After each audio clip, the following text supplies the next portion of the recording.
এত কষ্টের মধ্যে থাকা যায় না, বেঁচে থাকা না থাকা সমান কথা।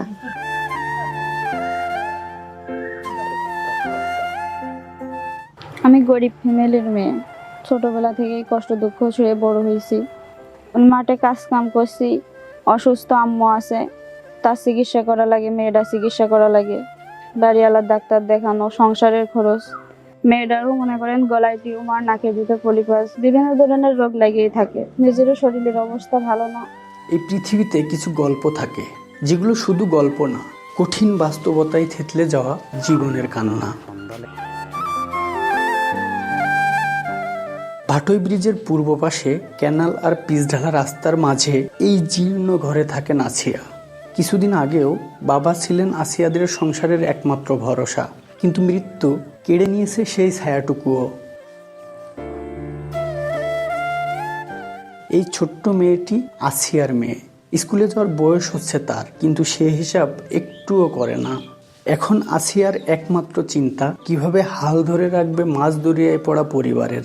সকালে মনে করেন বাসি পান্তা যা থাকে তাই দই মাঝি খাই, খেয়ে মেয়েটার সাথে করে কাজে যাই।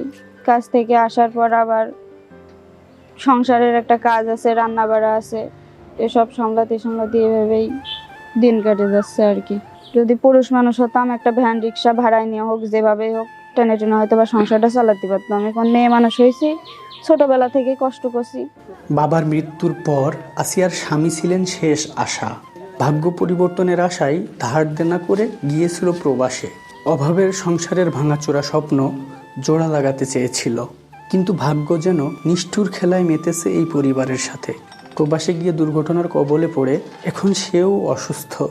এ যেন এক অসহায়ত্বের ক্যানভাসে জীবনযুদ্ধের বাস্তব চিত্র। শখের আসার জন্য ভিটে বাড়ি বন্দুক রেখে হাজব্যান্ডের বিদেশ পাঠাইছিলাম। ওইখানে যে একটা অ্যাক্সিডেন্ট ঘটে, ওইখান থেকে সে ফেরত চলে এসেছিল। উনি বিদেশ যে গিয়েছিল সমস্ত টাকা পয়সা দিনা করে। এখন এরকম পরিবেশ যে দিনা দেয় জেলায় বাড়ি টিকার মতো নেই।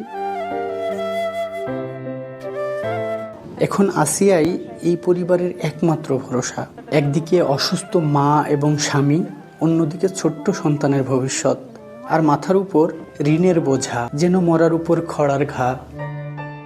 এখন এভাবেই টানে টুনে দিন কাটছে। এ দিন আনছি, দিন খাচ্ছি, যা আনছি ওষুধ আনবো, ডাক্তার দেখাবো, নাকি খাবার দাবার, একটা মেয়ে আছে, একটা পোশাক আশাক, অসুস্থ আম্মু, এভাবেই দিন কাটছে। এখন দিনাদার যে অবস্থা, মানুষের কথা, বাড়ি টিকার মতো পরিবেশ নেই। এখন মরা ছাড়া কোনো পথ নেই। পরিবেশটা এমন হয়ে গেছে যে হয় এখন আমার কিডনি বেচতে হবে, আর না হলেই সবাই একসাথে আত্মহত্যা করতে হবে, এছাড়া কোনো পথ নেই। সুখের আশা শেষ। এখন বেঁচে থাকাটাই এই পরিবারের একমাত্র বিলাসিতা। ফসলের মাঠে পরের ক্ষেতে দিনমজুরের কাজ করে যা উপার্জন করে আসিয়া, তা দিয়ে দুবেলা দুমুঠো খাবার জোটে না পরিবারের। তার উপর পাওনাদারদের চাপ, যে কারণে অভাগা আসিয়া এখন সিদ্ধান্ত নিয়েছে নিজের একটি কিডনি বিক্রি করবেন। ফেসবুকে পোস্ট দিয়ে যোগাযোগও করেছেন অনেকের সাথে, কিন্তু সেখানেও ভাগ্য এই অভাগীর সহায় হয়নি। তাই সবশেষে কিডনি বিক্রির একটি বিজ্ঞাপন প্রচারের জন্য দ্বারস্থ হয়েছে জিনেদা টিভির। আচ্ছা, কখনো কি ভেবেছেন একটা মানুষ জীবনে কতটা কষ্ট পেলে তার বেঁচে থাকার ইচ্ছা ফুরিয়ে যায়? আজকে আমরা এমন একজন অভাগা নারীর গল্প শোনাবো, সুখ যার জীবনে আসতে গিয়ে বারবার পথ ভুল করেছে। সবাই সুখের গল্প শুনতে ভালোবাসি, কিন্তু কিছু কিছু মানুষের জীবনে সুখ শুধু গল্পেই থাকে। দর্শক, ঠিক সেমন একজন অভাগা নারী আমার পাশে বসা, আসিয়া। তার গল্প শোনাবো। গল্প শোনানোর আগে একটু বলে রাখি, আমাদের জিনেদা টিভির নাম্বারে তিনি কিছুদিন আগে কল দিয়েছিলেন এবং বলেছিলেন যে তার কিডনি বিক্রি করবেন। আর কিডনি বিক্রির বিজ্ঞাপন দেওয়ার জন্য তিনি আমাদের শরণাপন্ন হয়েছিলেন। এরপর তার জীবনের গল্প শুনে আসলে আমরাও হতবাক হয়ে গেছি। তো আমরা আসলে জানতে চাইবো কেন তিনি কিডনি বিক্রি করার মতো এত কঠিন একটা সিদ্ধান্ত নিলেন। আপনাদের কারো যদি কিডনি লাগে, তাহলে আমার কিডনিটা আমি বিক্রি করে দিতে চাই। তাহলে অন্তত আমার মেয়েটা সুস্থ করতে পারবো, স্বামীটা চিকিৎসা করতে পারবো।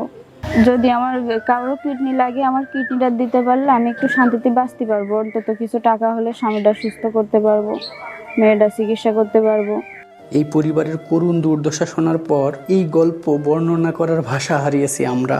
একজন অসহায় নারী নিজের অসুস্থ মা, স্বামী ও সন্তানের মুখে দুবেলা দুমুঠো খাবার তুলে দেওয়ার জন্য বিক্রি করতে চান নিজের শরীর।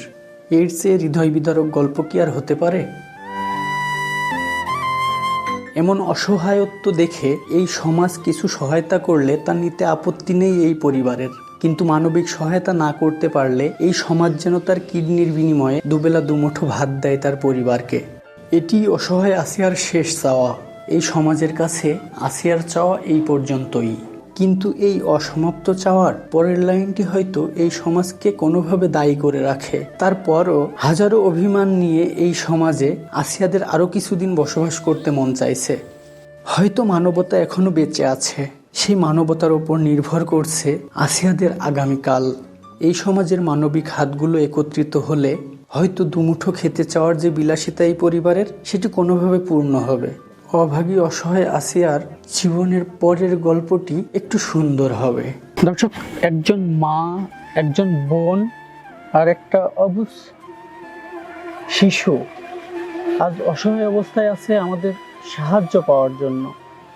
আমাদের সমাজে যারা বিত্তবান আছেন তাদের কাছে দাবি থাকবে অসহায় আসিয়া যেন কিডনি বিক্রি করে নয়, সমাজের বিত্তবানদের সহযোগিতায় কোনোরকম দুমুঠো খেয়ে পরে বাঁচতে পারে। আসিয়া সুখী হতে চায় না, শুধু বেঁচে থাকতে চায়।